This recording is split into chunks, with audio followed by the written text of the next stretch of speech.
Welcome to the Indiana Basketball Weekly Show on the Grueling Truth Sports Network. I am your host for Indiana Basketball Weekly, Mike Goodpaster. Right now, I'd like to welcome in my co-host, Kent Sterling. How you doing, Kent? I'm doing great, Mike. How are you doing? 2-0 tastes pretty good. Yeah, it tastes better than what it could have been. But when we look at this game, Kent, everybody talks about the defensive side of the ball. Defensively, I don't think this team played real well. But I also think this is kind of a work in progress because you got a bunch of new guys here that are trying to fit it in.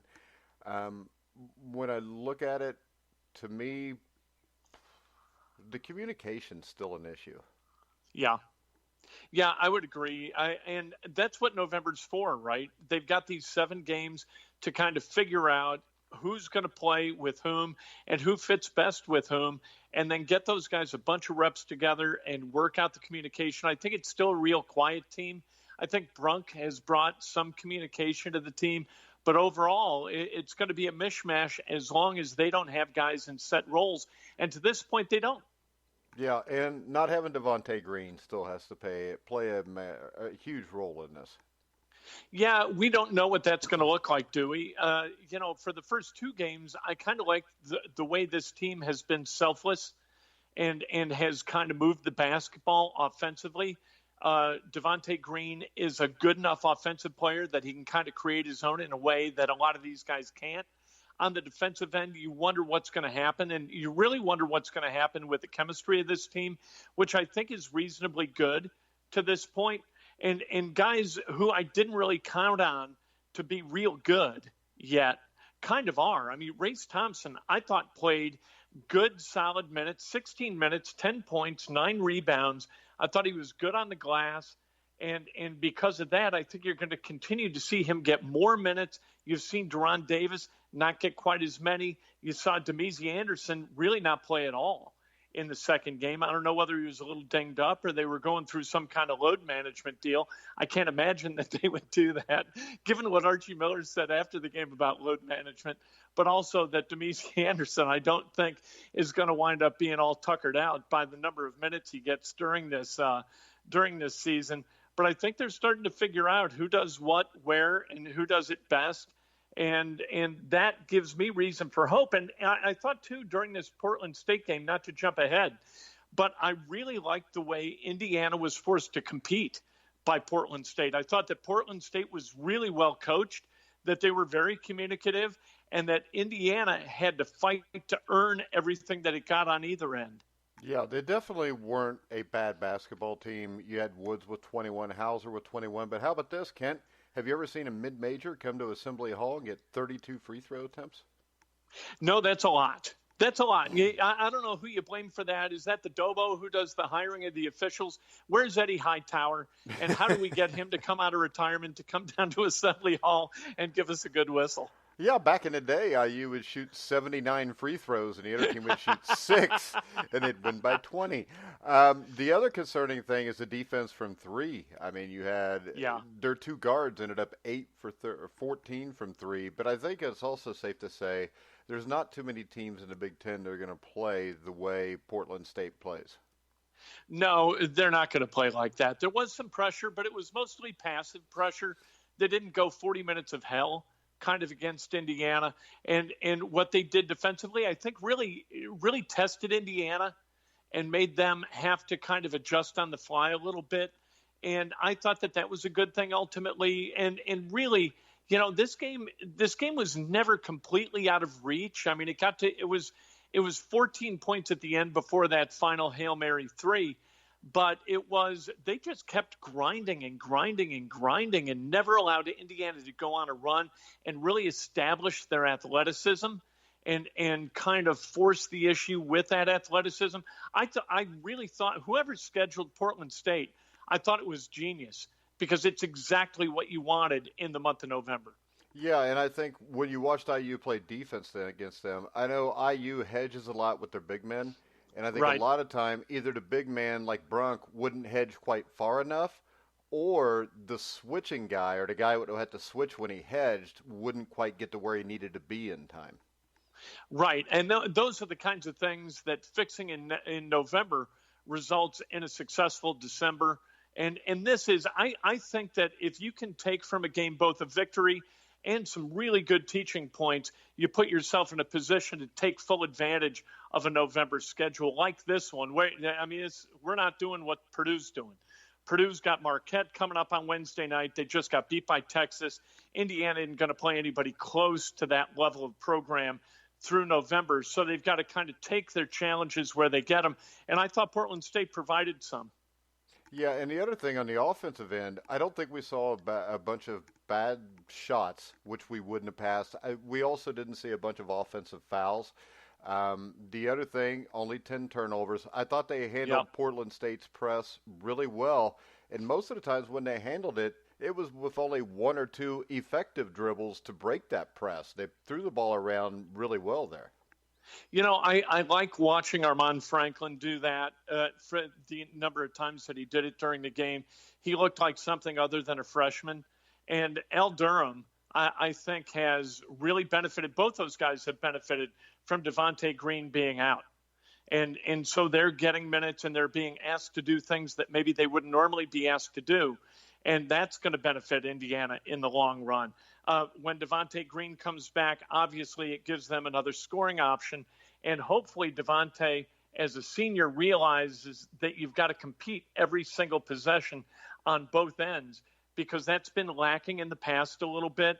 And I think a team like Portland State really kind of exposed guys. I mean, you saw him in the backcourt with Justin Smith at one point. Justin Smith kind of holding the ball underneath our own bucket, and Portland State taps it away from him. They steal it, and you can't go to sleep for a second at any level of Division I basketball, or you're going to be made to pay.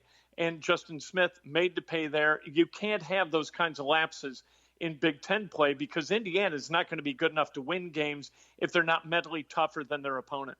Yeah, and I think the thing that Indiana really missed here was the ability to just throw the ball in the low post, because very rarely would they do that. Most of the time you had Brunk coming up top, and it looked like, to me, they were trying to take advantage of Portland State's defense, which constantly switches. You know, they're not a set. They constantly switch on everything. And it seemed to me more often than not, Indiana was running that little diamond set down there where the bottom guy goes one way and the top guy goes the opposite direction. And I think that if they would have just settled down and fed the post, I think that they could have ate this team up. Here's the trouble with that, is that Joey Brunk has great trouble scoring out of the post. When he catches with his back to the bucket on the block, he has a tough time converting that into positive offense. He looks to go inside out passing before scoring. And you kind of saw that in the first game of the season. And so expecting something other than that out of him, and really people keep waiting for the switch to go on, right? And that was the case at Butler for a couple of years, but it just hasn't. He's not a productive post scorer. And so maybe trying to do something else is a way to counter that, or at least make the Hoosiers a little bit more difficult to defend than dumping it down to Brunk and hoping that he can get a guy off balance and spin in the opposite direction. Yeah, but I'm kind of talking more about maybe if Brunk's got the ball at the top of the key or the free throw line, maybe dropping Franklin or Trace Jackson Davis or Justin Smith down there, and then Brunk has the option to make the pass to the low post, which it didn't look like they gave him that option very often. You know, and that's a great point with Franklin especially, or with a guy like where matchups might be favorable for a three, whether it's Jerome Hunter or Justin Smith. You can get a guy who they're going to be able to exploit athletically, at least during this November period, and you are going to be able to get some mismatches with guards. But that clearly didn't seem to be what Indiana wanted to focus on, because they didn't do it. But I think once again, for the amount of time this team's played, and I think it's safe to say you don't see a lot of offensive sets with this team right now, because I think Archie is really trying to implement his defensive strategy more than anything else right now. Which is great to me, because I don't need offensive sets.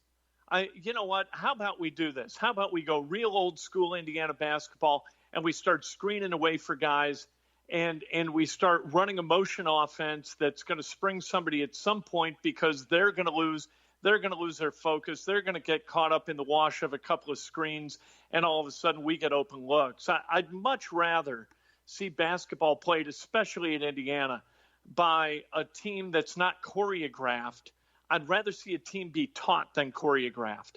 Yeah, and I think the one thing I like about that diamond set is it's kind of a dumbed down, smaller version of Indiana's old motion offense. Yeah, right. Right, So, that's exactly right. And as long as I always thought that Indiana had a great advantage back in the day because it had to recruit smart basketball players in order to function really well.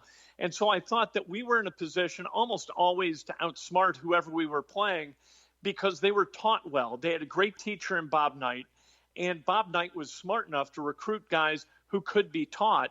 And I think Indiana under Crean, they went after talented guys and they thought, you know what, we're going to teach them how to play or at least what to do when they play, when they get here. And that kind of basketball just rubs me the wrong way. I'd rather outsmart people.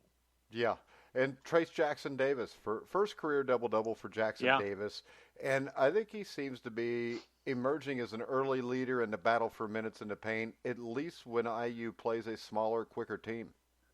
You know, I'm really rebelling against the impulse to see him as sort of a laconic guy who plays to the speed of the game.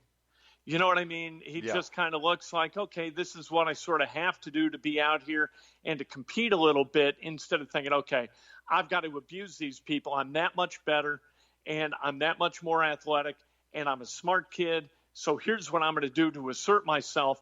I'm not seeing a whole lot of that yet, but he's just a freshman. And I'm not going to go out of my way to judge him early, but obviously a crazy talented guy who can absolutely score from the block. He's got a good mid-range game. He can shoot threes a little bit. Really, really smart kid. Length like crazy. Good shot blocker.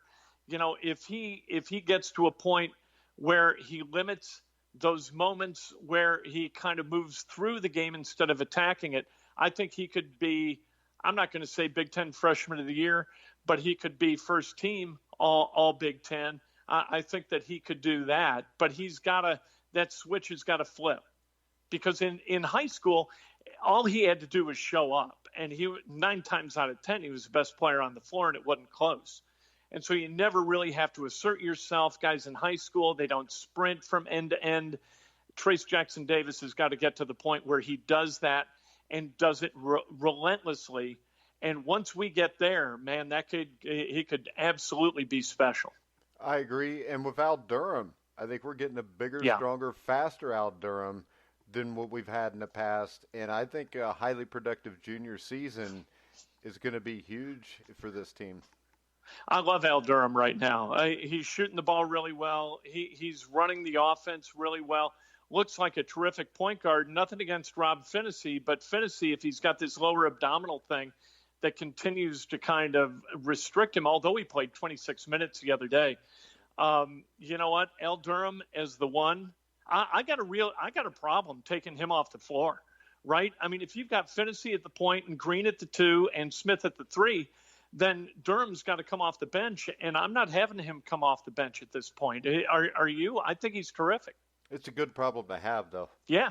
Because we didn't have that before. We didn't have a guy on the bench where we just wanted him to be in the game the last couple of years. So, is it a point where you go 3 guards?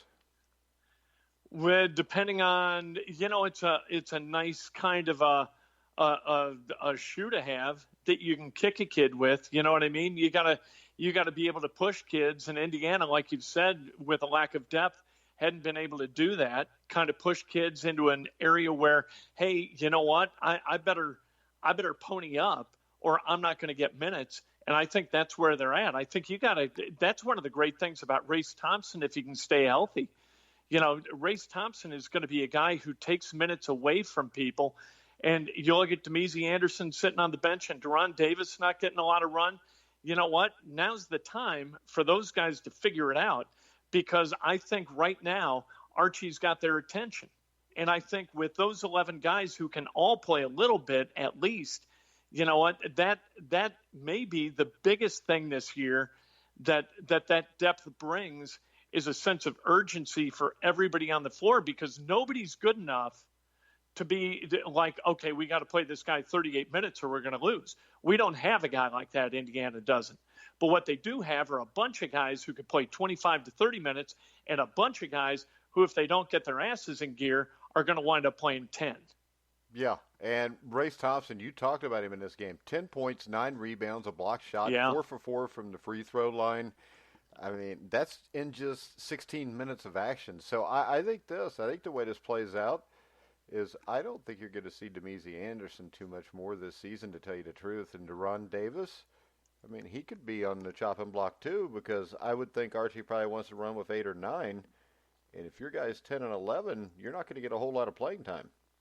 No, so you better figure it out. And there isn't a nicer kid on that team than Deron Davis. He's a really affable kid and a very social kid, big smile. But you know what? That's not where we are. You don't get rewarded for that at Indiana anymore, I don't think. And Demezy Anderson, I mean, the thing that he really does supposedly well is shoot the basketball. But if you can't get on the floor, for extended periods of time, you're never going to get in a rhythm shooting, and you're not going to shoot it well. And defensively, to me, he always looks lost. I never see him look like he knows exactly where he's supposed to be or what he's supposed to be doing at any given moment. And so, that makes it really, really tough for Indiana to compete when he's on the floor. And Indiana's at a spot where they got to get better. And they got to get better now. You got to win 21, 22, 23 games to have people like us believe that you've taken a step forward. And I think with a guy like Demezy Anderson, you're not going to get that done. All right. So what's your take on the North Alabama Lions? Well, you can throw out the record book when North Alabama shows up at Simon Scott Assembly Hall. They didn't play too well. They got beat by, 20 against South Carolina. And then they did get a win against a team. I'm not sure what the initials stand for. What were the initials? I can't was even it that remember Carver what they team? were. Carver? I know there was a C in it. That's I'm a pretty good sure call. It was Carver, and I think that is. I think that Ken Reeves is the head coach there. I remember back in the late '70s, he won a couple state championships as a high school coach in California. Let's see. It's CBC. Yes, the Carver Bible College Cougars. They won 95-64, but against South Carolina, our friend Frank Martin must have been in a bad mood because they ran him out of the gym 77-55. Well, I can tell you this. I went and I covered the Xavier Jacksonville game, and Jacksonville's a team that's supposed to be a lot better than North Alabama this year. And if that's true, this is going to be a real beatdown, because it was almost like Xavier had to almost score for Jacksonville to keep them within 20. I mean, it was bad. I mean, Xavier had like 17 kids in the scorebook when the game was over. North Alabama hit only 15 of 61 from the field against Frank Martin's Gamecocks, and then 2 of 21 from threes. They got to the line a bunch, but that's because South Carolina is psychotic. And they're going to be crazy aggressive on the defensive end and just knock the hell out of you and try to intimidate you out of the gym. But this is another one of those games where it's, okay, here's your check. Now put up some passive resistance and let us get a good workout in and figure out who we are. And to me, that's how these games need to be evaluated. If you're an Indiana fan, is how does this team compete from possession to possession to possession and never take one off?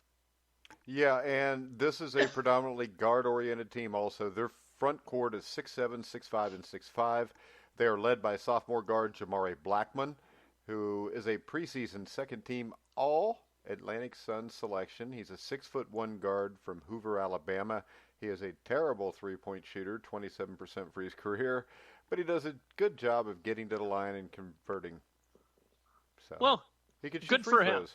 Yeah, I wish him luck tomorrow night as he visits Simon Scott Assembly Hall, but not too much luck. I think Indiana gets this win easy, and then they got Troy over the weekend, and I think that's going to be kind of same old, and you try to run the table in November because you have to. If you pick up a loss in November, that's a win you didn't get come March, and in March that's debilitating if you lose one of these games. So you got to keep showing up and not believe your own press clippings and not, accept all the applause from people on campus as some kind of meaningful affirmation for job well done. You got to continue to do that work.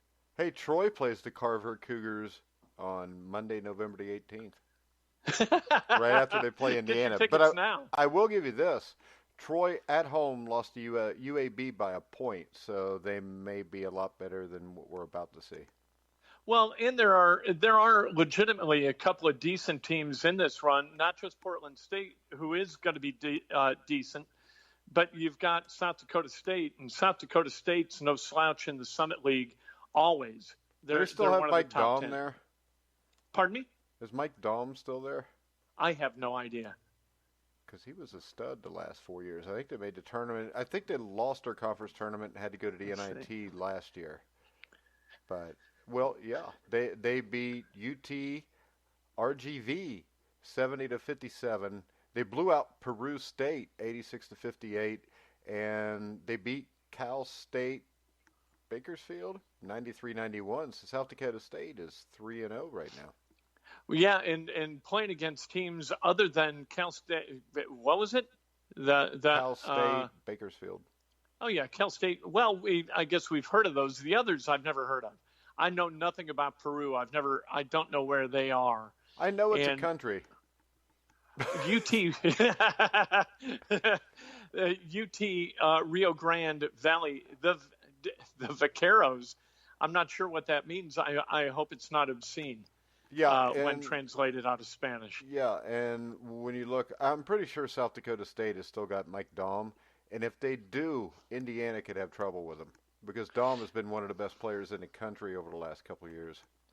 You know, and that's what we saw. You tend to take these teams a little bit lightly, but we saw with Fort Wayne the last couple of years.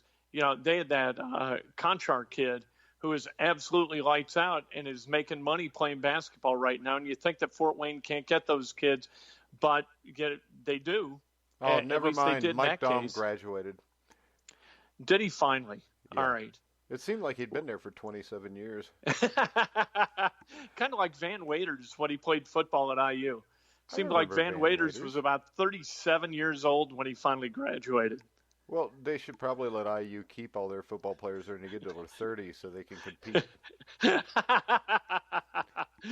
12 years of eligibility, and wouldn't that'd be what a beautiful thing that'd be for college football if you could opt in, if you could just stay as long as you wanted until you were physically unable to play.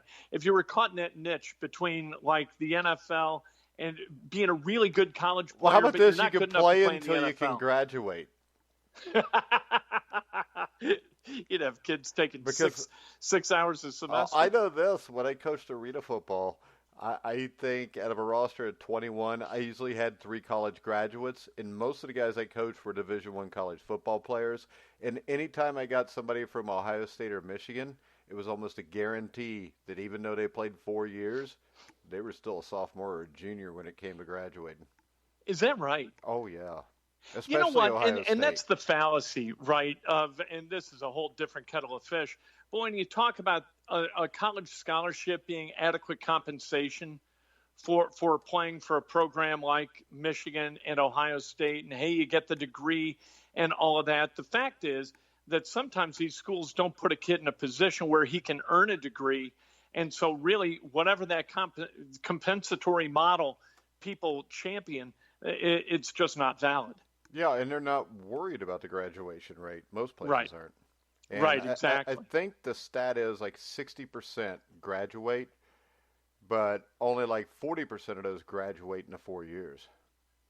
You know, and that's a total shame. And that's what people don't get. They also don't get that you're steered away from the major that maybe you were recruited into. Like if you're going to a school that it has a great engineering curriculum and they know you want to be an engineer, they say, we got the best engineering school in the country or one of the top 20 in the country.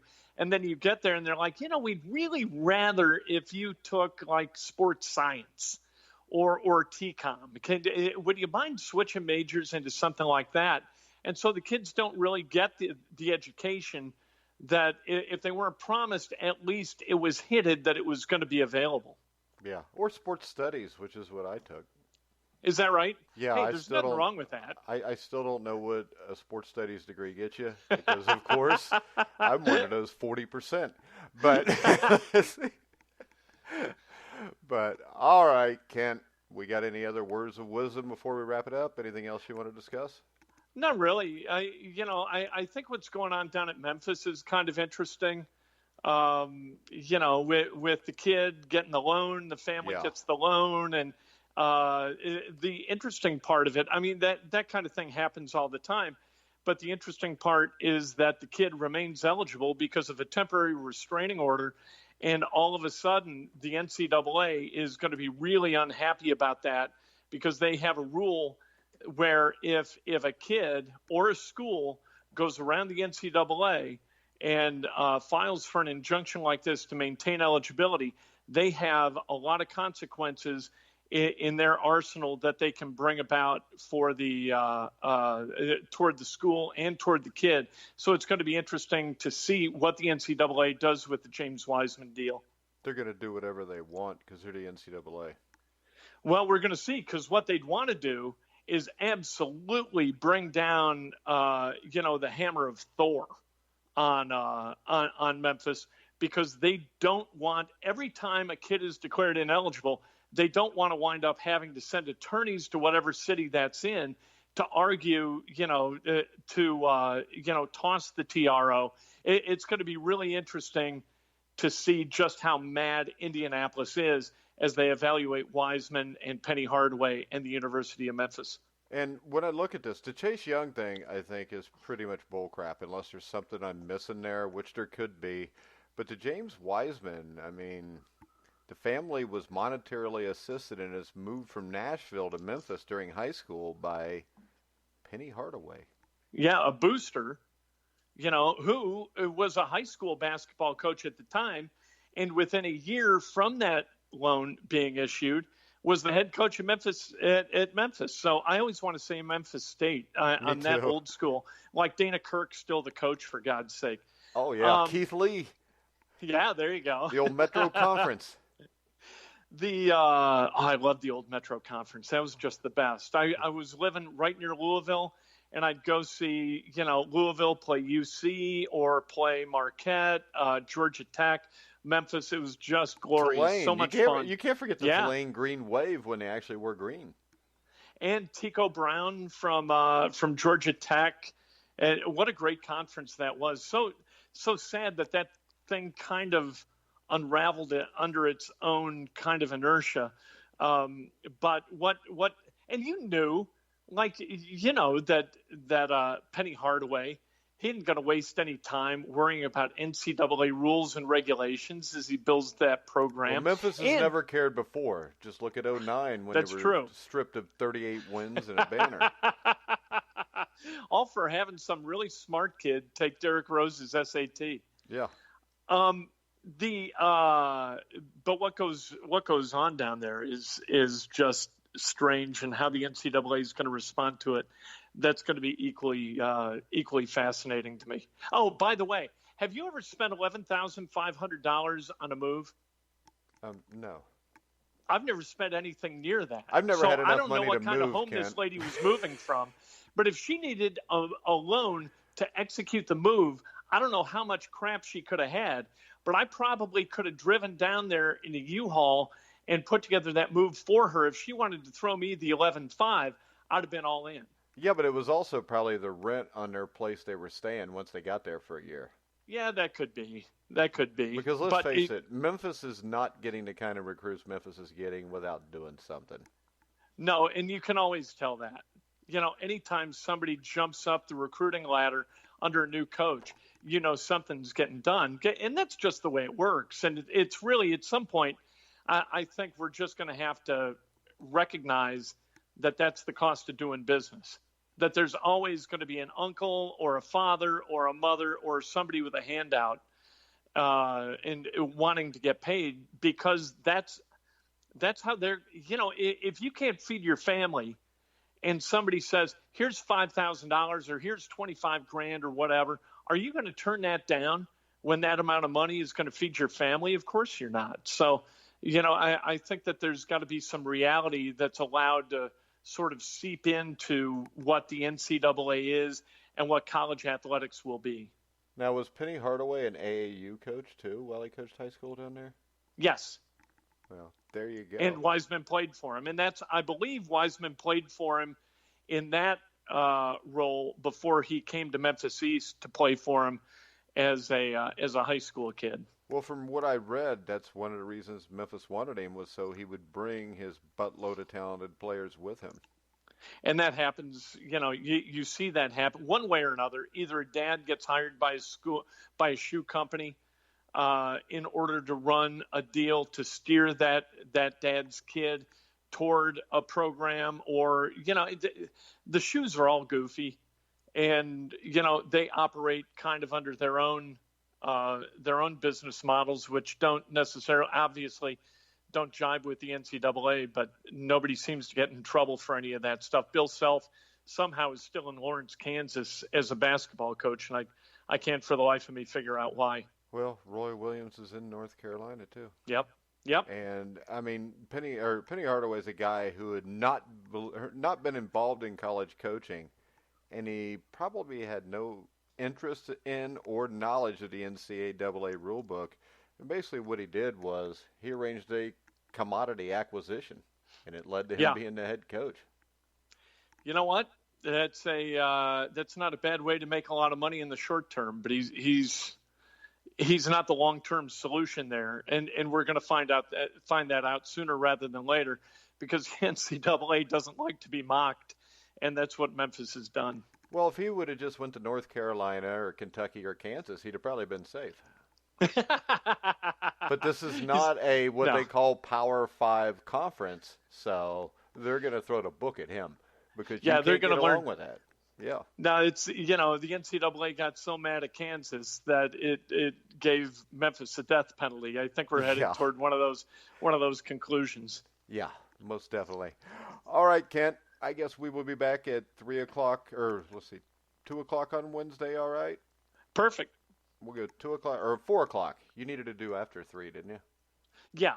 All right. Let's do whatever works for you. Wednesday at 4 o'clock. We'll be back to recap the Indiana-North Alabama Titanic struggle, and of course the preview Indiana versus the Troy Trojans, which if it was a football game would be much more competitive. But I think Troy will probably put up a better game than anybody outside of Portland State has so far. Kent, you want to tell everybody where they can find your work? Oh, it's all Kent Sterling all the time. At Kent Sterling on Twitter. You can follow me on Facebook at Kent Sterling.